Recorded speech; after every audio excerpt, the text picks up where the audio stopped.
है everyone, welcome back my channel. मैं मीनाक्षी आप सबका अपने चैनल में स्वागत करती हूँ। और आज की वीडियो हमारी है संतोषी माता जी के व्रत के ऊपर। आप लोगों का बहुत प्यार मिल रहा है मेरी वीडियोस पे, मुझे बहुत अच्छा लग रहा है।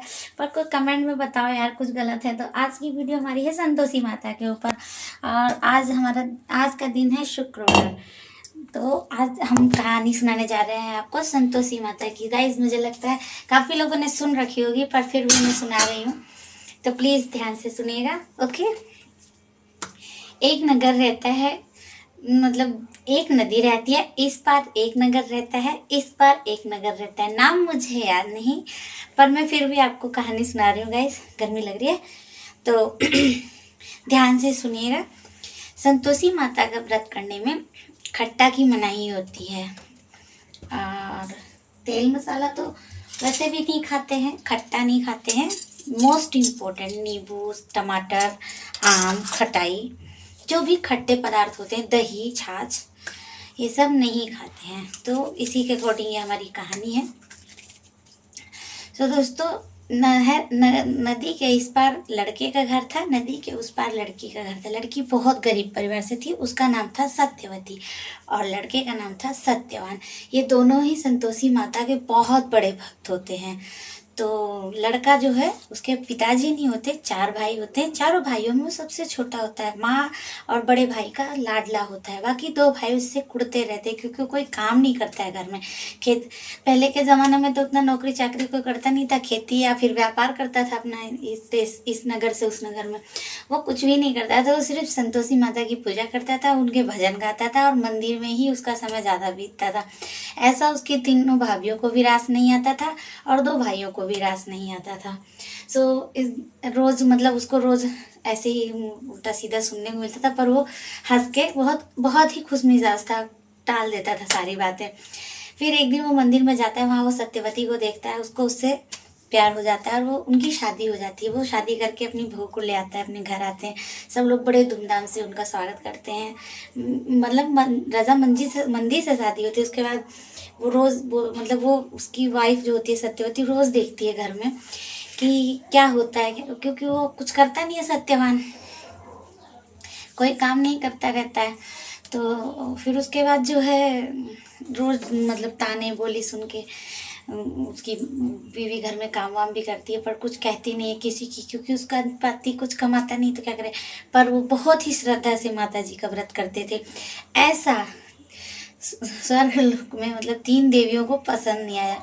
तो उन्होंने कहा कि ये सिर्फ संतोषी का व्रत करती है, हमारा व्रत हमें नहीं पूछते हैं ये लोग, इनको हम इसका मजा चखाएंगे। तो वो तीनों जो है चाल चलती हैं, और छल से ऐसा भर देती हैं भाभियाँ उसकी ना, दुर्व्यवहार करती हैं उसके साथ। वो क्या करती हैं, लास्ट में जो खाना बचा रहता है, वही बचा कुचा खाना सत्यवान को खाने को देती हैं। और उसकी बीवी देख लेती है, देख के बता देती है जाके। उसका पति नहीं मानता कि मेरी भाभियाँ ऐसा मेरे साथ कभी नहीं कर सकती हैं। लेकिन फिर एक दिन ना वो जाके खुद देखता है, उसके बाद खाना फेंक देता है, खाना का निरादर करता है, कहता है आज के बाद मैं इस घर में तभी आऊँगा जब मैं कुछ बन जाऊँगा, और घर छोड़ के चला जाता है। सत्यवती यहीं रह जाती है, वो चला जाता है। ये सब ना वो 3 देवियाँ रुष्ट हुई हैं ना, वो कर रही हैं, इसलिए होता है। संतोषी माता भी परीक्षा लेती हैं अपने भक्तों का। पर उसके बाद वो चला जाता है वहाँ, और एक वो नदी में डूब रहा होता है, एक सेठ उसको बचाता है। उसके बाद वो उसे अपने पास रख लेता है। वो ना जोहरी होता है। जोहरी जैसे जो सोने चांदी का व्यापार करते हैं, तो वो उसके यहाँ लिखा पढ़ी का काम करने लगता है। सोने चांदी का परख कैसे किया जाता है, कैसे हीरे वगैरह ये सब करने लगता है। और उसकी याददाश्त मिट जाती है, वो देवियाँ ही मिटा देती हैं, तो कि वो शादीशुदा है, वो किस काम से आया हुआ है। और उधर जो है सत्यवती के ऊपर बहुत ही जुल्म ढा रही होती हैं उसकी जेठानियाँ। जेठ कहीं से घूम के आता है, उस टाइम जब वो सत्यवान निकल जाता है तो पता लगता है भाई वो भी ढूंढने के लिए निकल जाता है, वो लौट के नहीं मिलता। वो भी ढूंढते ढूंढते वो भी भूल जाता है कि उसका घर कहाँ है। उसके बाद सत्यवती पे बहुत उसको क्या कह देती थी, वो सारा घर का काम करती थी। जंगल से लकड़ियाँ लाना, नदी से पानी लाना, घर का खाना पीना, गाय भैंस का सब काम करना, सब सत्यवती करती थी। उसके बाद एक दिन ना क्या उसको दे रखा था नारियल का खोखा, उसमें उसे पानी देते थे और भूसी की रोटी देते थे। अगर वो पूरा काम नहीं कर पाती थी तो उसको वो भी नहीं मिलता था। वो बहुत दुखी रहती थी, लेकिन खुश रहती थी कि मेरा पति एक दिन लौट कर आएगा। लेकिन उसे क्या पता, उसका पति तो उसे भूल ही चुका है। तो फिर वो मतलब मन ही मन कहती है, संतोषी माता मेरे से क्या गलती हुई थी, मैंने क्या किया, बहुत ही सच्चे मन से मैंने आपका व्रत किया। फिर वो प्रण लेती है कि मैं 16 शुक्रवार के व्रत करूँगी, क्या पता मेरे पति लौट आए, सब कुछ अच्छा हो जाए। वो व्रत ठानती है, करने लगती है। करते करते उसका व्रत, जैसे ही 14वां व्रत करती है, नहीं 13वां व्रत होता है उसका, वहाँ उस व्यापारी जो है सत्यवान की शादी अपनी बेटी से करने की पूरी इच्छा जाहिर करता है। दोनों प्रेम में हो जाते हैं वहाँ पे। लेकिन शादी, जैसे ही शादी का सब कुछ इकट्ठा होता है, पर संतोषी माता भी प्रसन्न हो रही थी। वहाँ सत्यवती उनका बहुत निर्छल मन से पूजा कर रही थी, और अपना मतलब सब कुछ गंवाने के बाद भी वो माता पे विश्वास रख रही थी कि मेरे साथ जो होगा अच्छा होगा, शायद कोई गलती हो तो माता जी क्षमा करेंगी और मेरा कल्याण करेंगी। उसके बाद 13वें दिन शादी के एंड टाइम पे ही सब तैयारी होने के बाद उसको मतलब ऐसे गिर पड़ता है, चक्कर आता है, चोट लगती है, उसको सब याद आ जाता है कि वो तो क्या करने आया था, किस लिए आया था। उसकी वाइफ है, वो शादीशुदा सत्यवती को छोड़ के आया, उसकी भाभी ने उसके साथ गलत किया था, इसलिए वो कमाने आया था। फिर वो ये वृत्तांत सारा अपने व्यापारी जौहरी को बताता है। जौहरी उसको बहुत ढेर सारा धन दे के विदा करता है, और वो आता है नाव में सवार होके, बड़े आदमी के जैसे, आगे पीछे उसके पास हीरे जवाहरात सोने चांदी सब पैसे से भरे लोग बक्सा ले लेके आ रहे हैं घर में।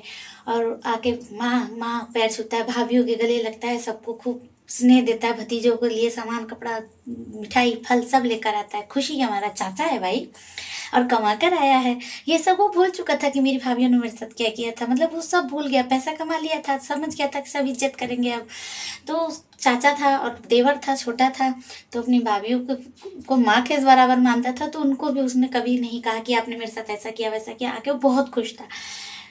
इतने में थोड़ी देर में आवाज़ आती है, एक बहुत ही दबी हुई, बहुत ही लाचार, हे नारियल के खोखे में पानी दे दो, भूसी की रोटी दे दो। ये बात वो 2-3 बार दोहराती है। सत्यवान चौंक जाता है, उठ के जाता है, ये तो मेरी सत्यवती की आवाज़ है। दौड़ के भागता है, उसको देखता है फटे पुराने कपड़ों में लटकी, एकदम भिखारी से भी बदतर हालत, दयनीय स्थिति में उसकी पत्नी रहती है उस टाइम। लेकिन वो उसको देख के खुश हो जाती है कि मेरा पति आ गया है।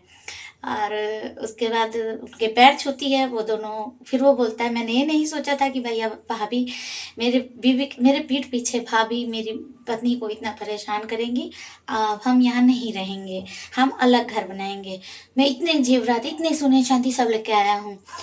तो वो कहती है, हाँ करेंगे, लेकिन पहले हम लोग 15वें में, 13वें में होता है, 14वें में वो आता है, 15वें में, 15वां जब आता है फिर व्रत करते हैं दोनों, और फिर अपने घर में सबको इनवाइट करते हैं। कहते हैं 16वें, मतलब वो घर बनवा लेता है अपना, 16वें शुक्रवार में वो सबको इनवाइट करता है, पूरे गांव को न्योता देता है कि खाना, मतलब संतोषी माता के व्रत के प्रभाव से ये सब हो रहा होता है। तो खाना, सबका खाना रहेगा, पूरे गांव का, पूरे रिश्तेदारी का, सबका खूब नाच गाना होता है। इधर वो 3 देवियां उसका भाभीियों के अंदर में मति भ्रष्ट कर देती हैं। फिर से वो सारे खाने में जाके खट्टा मिला देती हैं, नींबू निचोड़ देती हैं। पूरा नाच गाने के बाद फिर उनके पूरे शरीर में फफोले पड़ जाते हैं, कोई उधर टेढ़ी होकर पड़ी, कोई उधर। पूरे गांव वाले सब लोग कहते हैं इन्होंने कुछ मिला के खिला दिया, इन्होंने कुछ किया। वो लोग भी बोलती हैं हाँ हाँ इन्होंने किया। इस पर सत्यवती मतलब अपना सर पटकने लगती है, सत्यवान भी अपना सर पटकने लगते हैं। हमने किसी को ईर्ष्या द्वेष से नहीं बुलाया है, हम संतोषी माता से प्रार्थना करते हैं, माता रानी इन लोगों को क्षमा कर दो, इनके सारे पाप हर लो और हमारी लाज बचाओ, आप हमारी लाज आपके ही हाथ में है। तो संतोषी बहुत मतलब दोनों घायल हो जाते हैं, सर पटक पटक के। संतोषी माता प्रकट होती हैं, उनकी भाभीियों को ठीक करती हैं, और जो महल वहल टूट फूट जाता है उनके क्रोध से वो सब ठीक हो जाता है। उसके बाद वो तीनों देवियाँ भी संतोषी माता से माफ़ी मांगती हैं, क्योंकि तीनों देवियाँ उसकी संतोषी जी की माँ ही लगती हैं। और फिर वो माफ़ी मांगती हैं कि हम अपनी बेटी के ही खिलाफ जा रहे थे, और उसके बाद जन कल्याण के लिए तो किसी न किसी को आना ही होता है हर वक्त। तो फिर संतोषी माता सब कुछ अच्छा कर देती हैं, सत्यवान सत्यवती एक हो जाते हैं, पूरा परिवार मिलके रहने लगता है। और गांव में भी हंसी खुशी हरियाली खुशहाली सब लोग संपन्न हो जाते हैं, सब कुछ पहले जैसा हो जाता है। तो मैं यही लास्ट में यही कहना चाहूँगी, हे संतोषी माता, जैसे आपने सत्यवान और सत्यवती की सारी इच्छाएं पूरी की, वैसे ही संसार के सभी लोगों की इच्छाएं पूरी कीजिए और सबको खुश और खुशहाल संतति, सुहाग, संतान, धन दौलत संपदा सबसे सबको फलीभूत करें। मेरी तो यही इच्छा है माता जी। और बाकी मेरे सब्सक्राइबर्स, मेरे व्यूवर्स को भी आप बहुत खुश रखो, जो मेरी ये कहानी सुन रहे हैं उनको भी बहुत ढेर सारा प्यार दो, उनको उनकी भी सारी परेशानियां हर लो। जब आप उनकी हर लोगे तो वो लोग मुझे मेरी भी हर देंगे। मेरा भी एक यही सपना है कि मैं भी कुछ बनूं। देखो ये माता रानी क्या करती हैं, मेरे दिमाग में तो यही सब चलता रहता है। और आज की कहानी आपको कैसी लगी? अगर अच्छी लगी हो तो प्लीज़ मेरे वीडियो को लाइक करें, शेयर करें एंड कमेंट कीजिए दोस्तों। और ऐसी ही बातें जानने के लिए मेरे से जुड़े रहिए और मेरे चैनल को सब्सक्राइब कीजिए। मिलते हैं कल। नमस्ते।